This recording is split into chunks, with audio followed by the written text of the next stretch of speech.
The air in the attic had dust and memories. Lena coughed as she pushed aside the heavy velvet curtain that had shielded the room from the outside world for who knows how long. The floorboards creaked beneath her feet, protesting the disturbance. Her eyes searched the dimly lit space, taking in the rows of antique clocks standing guard like sentinels of a forgotten era. Each one ticked in perfect harmony, a silent pattern of gears and chimes that seemed to echo the heartbeat of the very house. The journal in her hand grew heavier, its leather cover feeling almost alive with secrets. Her grandfather's handwriting was a scrawl of madness and genius intertwined. His words spoke of a world she had never known, a place where time was not just measured, but molded and bent to the will of a single powerful device. She felt a shiver run down her spine as she traced her fingers over the intricate drawing of the serpentine clock. The symbols on its face seemed to pulse with a faint, unnatural light, whispering secrets that she had no hope of understanding. With trembling hands, Lena set the journal aside and approached the monstrous clock in the center of the room. It was larger than any timepiece she had ever seen, its brass gears gleaming in the flickering candlelight. As she reached out to touch it, a sudden gust of wind extinguished the candles, plunging the room into darkness. The only sound was the incessant ticking that grew louder, as if the clock were alive and aware of her presence. A flash of lightning pierced the night, illuminating the room for an instant, and in that brief moment, she saw her grandfather's face, contorted in a silent scream, before the shadows swallowed it up again. Her heart racing, Lena fumbled for the journal, her eyes straining to read the instructions in the dark. The words danced before her eyes, but she forced herself to focus. The storm outside mirrored the tumult within her as she realized the magnitude of her discovery. Her grandfather had been trying to protect the town, not just from the clock's power, but from the greed of those who sought to control it. The town council's insistence on selling the property made more sense. Now they were pawns in a game she had unwittingly stumbled into. The wind howled, rattling the windows, as she searched for the hidden compartment her grandfather had mentioned. Her fingers found a groove in the wood, and with a soft click, a panel slid open. Inside, nestled in velvet, lay a gleaming key. It was heavy, almost warm to the touch, and she knew without a doubt that it belonged to the clock. Her decision was made. She had to finish what her grandfather had started. With the key in hand, she approached the clock, the ticking a rhythmic chant that grew louder with each step. The gears spun faster, the serpent's eyes glowing brighter. As she inserted the key, she felt a pulse of power surge through her, a strange energy that seemed to resonate with her very soul. The clock's hand, frozen at 11:58, jerked and began to move. "You cannot stop this."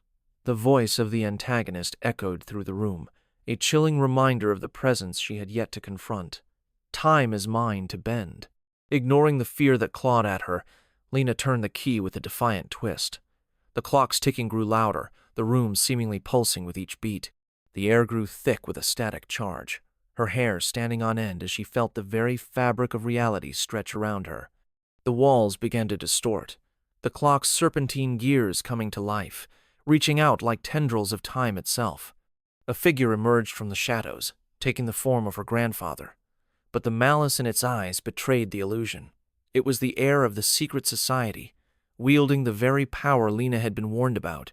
"You shouldn't have come here," the shapeshifter sneered, the room's distortions fading to reveal its true form, a creature of shifting time, a blend of human and clockwork. "Now, you're just another pawn in the grand design." Lena clutched the journal tightly, her grandfather's desperate words echoing in her mind. "What do you want from me?" she demanded, her voice steady despite the fear coursing through her. The clockwork monstrosity stepped closer, its hands clicking and whirring as it spoke. "To see the world reborn in our image, of course. But first, we need the clock to be complete. With it, we can rewrite history, bend fate to our will. And all it requires is a willing participant." The creature's hand extended, offering Lena a choice. The room spun around them as moments from her past flashed before her Aisha mother's warm smile, her father's proud nod, her grandfather's gentle guidance. The air grew colder, and she knew the moment of truth was upon her. With a fierce determination, She pushed the memories aside and clutched the journal to her chest. "You're wrong," she said firmly. "Time doesn't belong to anyone."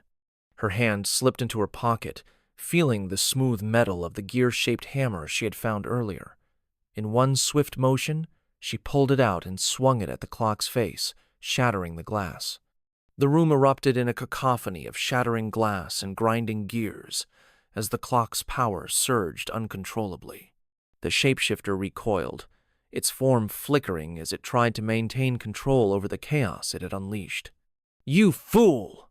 the creature roared, its voice now a cacophony of metallic echoes. "You've doomed us all!" But Lena didn't waver. With the hammer still in hand, she searched the room for something that could stop the clock permanently. Her eyes fell upon a wooden chair, its legs shaking as the very floorboards shifted beneath the clock's power. The room grew colder, and the light flickered as the clock's hand moved closer to the fateful hour of 11:59. Time itself seemed to be fighting against her. Her breaths came in short gasps, each one feeling like it could be her last. She had to act fast. The chaos grew around her, the clock's gears spinning with a ferocity that threatened to tear the house apart.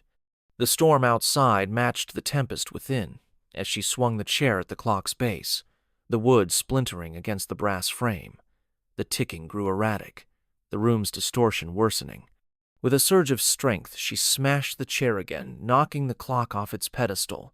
It crashed to the floor, the gears screeching as they scattered across the attic. The creature of time stumbled, its form wavering as it tried to keep the clock's power in check. The room was now a whirlwind of moments past, present, and future all colliding into a tumultuous maelstrom. Lena's heart pounded in her chest as she stared at the broken clock, the hammer still in hand. The hand on the clock face hovered at 11:59, the very moment of activation. She knew that if she didn't act now, the town would be lost to the endless loop of time. Gathering her courage, she raised the hammer high above her head and brought it down with all her might onto the clock's central gear. The room shook, and a blinding light filled her vision. The wind grew to a deafening roar, and she felt as though she was being torn apart by the very fabric of reality. Yet she remained steadfast, her eyes never leaving the gear. The light grew brighter, and she could feel the power of the clock pushing back against her, but she didn't relent. The gear began to crack, a spiderweb of fissures spreading out from the point of impact. With a final, desperate effort, she brought the hammer down again. The gear shattered, sending shards of brass and light in every direction. The room went silent, the only sound the echo of the final tick. The shapeshifter screamed, a high-pitched wail that seemed to shatter the very air around her. It writhed, its form unraveling before her eyes, as the clock's power dissipated into the shadows. Lena fell to her knees, the hammer slipping from her grip, her body trembling from the exertion. The room grew darker, the light from the broken clock fading. The dust settled, and the house grew still once more. The silence was deafening. Lena blinked, her eyes adjusting to the dimness. The storm outside had abated, leaving only the gentle patter of rain against the window panes. The attic looked untouched, as if the battle had never happened. The clock lay in ruins around her, a testament to the power that had once filled the room. The shapeshifter was gone, a pile of dust in the corner, the remnants of its malevolent essence dispersed by time's own rebellion. Breathing heavily, she picked up the hammer and surveyed the wreckage. The house stood still, the only sound the distant ticking of the clocks downstairs, now a comforting reminder of the steadfast march of time. She had done it. The town was safe. But as she turned to leave, her eyes fell upon the shimmering pocket watch on the nightstand.